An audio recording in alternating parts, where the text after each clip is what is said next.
안녕하십니까. 서울특별시 의회 제291회 임시회 교통위원회 의정활동 소식입니다. 동북선 도시철도가 본격적으로 추진됩니다. 동북선은 왕십리역에서 상계역까지를 연결하는 경전철로 오는 2025년 개통을 목표로 60개월간 건설 사업이 진행됩니다.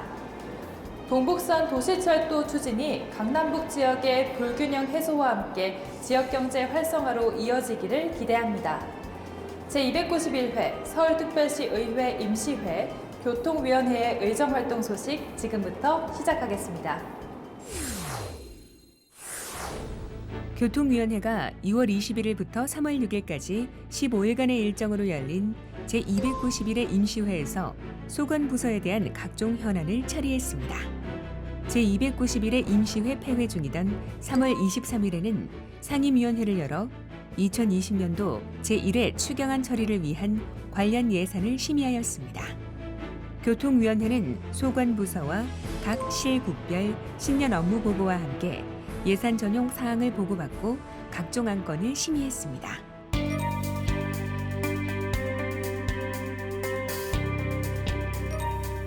임시회 기간 심의 검토된 안건은 모두 6개 안입니다.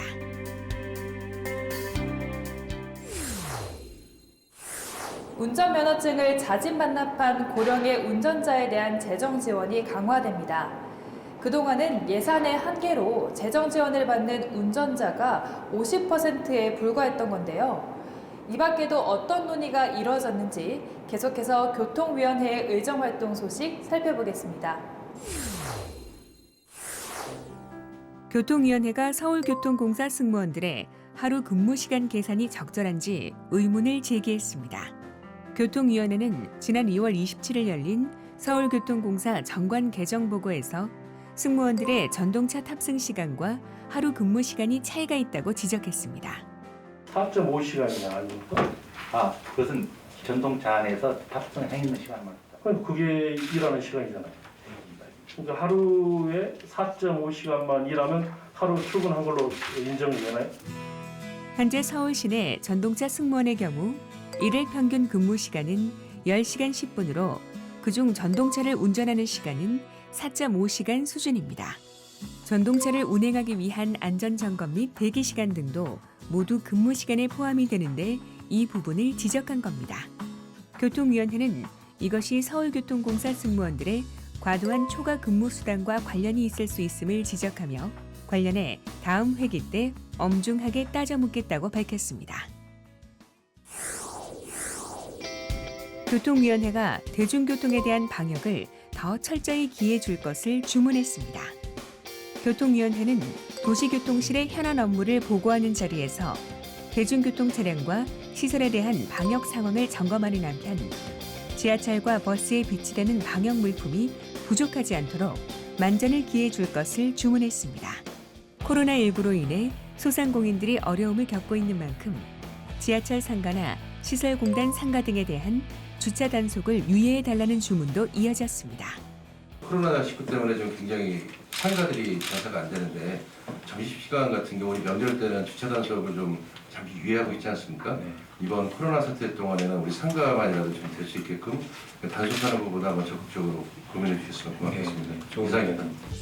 이와 함께 교통위원회는 대중교통 방역 체계가 뚫릴 경우 시민들에게 미칠 여파가 어마어마한 만큼 버스와 지하철에 대한 방역을 보다 꼼꼼히 해주기를 당부했습니다. 서울시는 장애인들의 이동과 편의를 위해 교통약자의 특별 교통수단인 장애인 콜택시를 운영하고 있는데요. 장애인 콜택시 운행에 있어 음주운전을 원천적으로 차단하고 휠체어 이용자가 안전하게 목적지까지 이용할 수 있도록 안전운행 체계가 개선됩니다. 시민 리포터가 찾아가서 자세한 내용 알아봤습니다. 함께 보시죠.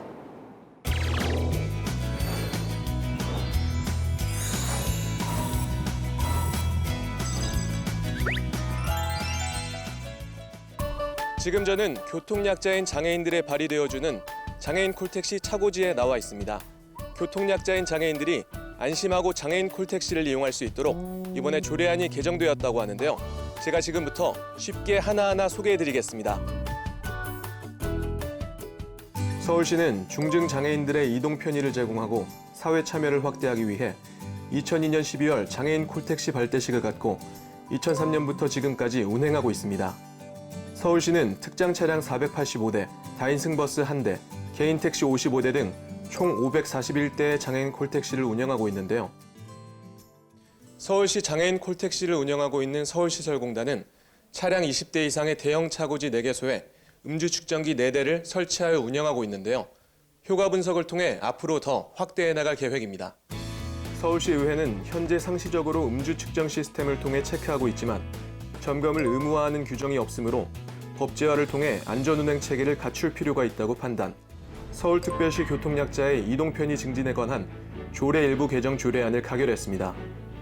해마다 장애인 콜택시 교통사고가 평균 약 100건에 육박하고 있는 만큼 이번 조례안에는 음주운전뿐만 아니라 난폭운전 방지, 교통법규 위반 및 교통사고 등 안전사고 현황을 파악하고 관리하기 위한 내용도 담고 있는데요. 또한 이번 조례안 일부 개정을 통해 휠체어 고정장치 및 안전띠의 정상 체결을 확인하도록 하는 준수사항 등의 근거를 마련했습니다. 이는 장애인 콜택시 운전원 매뉴얼에 있는 내용을 보다 명확하게 하기 위해 반영하게 된 것입니다. 제가 휠체어를 타고 기사님의 도움을 받아 장애인 콜택시를 타보도록 하겠습니다.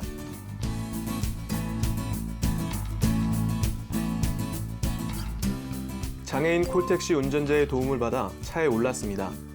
운행 중 안전을 위해 휠체어 고정장치를 체결하고 안전띠 착용을 도와주셨습니다.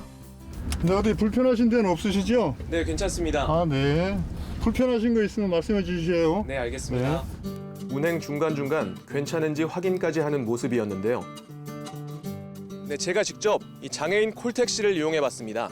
지금도 많은 운전자분들께서 장애인들의 안전을 위해 힘쓰고 계시지만 이번 조례안 개정을 통해 교통약자인 장애인들이 더 안전하게 장애인 콜택시를 이용할 수 있도록 기대해 보겠습니다. 앞으로는 공공자전거를 이용하다가 도난이나 분실했을 경우 이용자가 손해배상을 할 수도 있습니다. 관련 조례안이 통과되면서 자전거 안전교육도 의무화될 전망인데요. 여러 사람이 함께 사용하는 자전거인 만큼 더 안전하게 또 책임감 있게 사용할 수 있기를 기대해 봅니다. 제291회 서울특별시의회 임시회 교통위원회의 의정활동 소식은 여기까지입니다. 시청해주신 여러분 고맙습니다.